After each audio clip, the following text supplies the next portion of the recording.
What if I told you trauma doesn't just steal your peace? It literally erases your ability to remember who you are. And MIT just proved it. What? Listen up. This is way deeper than hippocampus shrinkage. And it is called degeneric spine loss. And it means that memory itself begins to rot. Let me break this down for you. You see, our brain, it forms memories through neurons. But what most people don't understand is that neurons don't exactly store memory like a filing cabinet. What they do is they connect. And those connections, they form on these little tiny branches that we call dendrites. Not dendrites. And those dendrites are specifically found on the dendritic spines, which are basically like tiny little communication knobs between your own brain cells. And in a 2023 MIT study that I read, guess what they found out? They found out that people that have been through chronic and prolonged emotional abuse,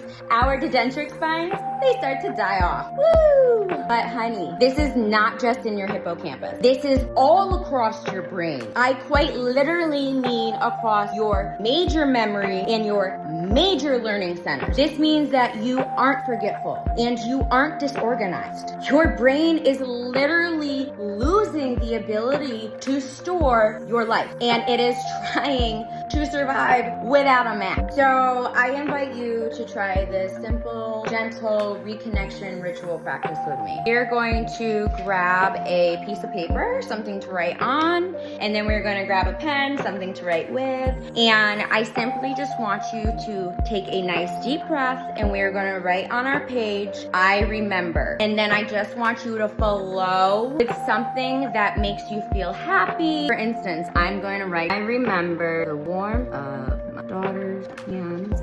Alright guys, I can't write it. I have a little tiny piece of paper. I'm gonna fast forward through this and write 2 more, and then I'll catch back up with you. So, I finished mine. I have remember the warmth of my daughter's hands in mine. I remember the smell of my needles on crisp winter morning. What we're gonna do with this little piece of paper is we are going to take it, we're gonna place it over our heart, and we breathe in for 4 seconds, and we're gonna exhale for 6 seconds. And as we're doing so, we're gonna say, this memory lives in me, and I still exist. Repeat 6 times, because when you are doing this, you are re-stimulating your hippocampus while activating limbic anchoring, meaning quite literally that this is like your body's way of tagging the experience as real. You're not broken, honey. Your brain just chose survival over storing a memory. Shocking, right? But memory is a muscle. So every single time that we practice this and we reclaim it, we are quite literally rebuilding what trauma tried to erase from us. Go heal, honey. I believe in you.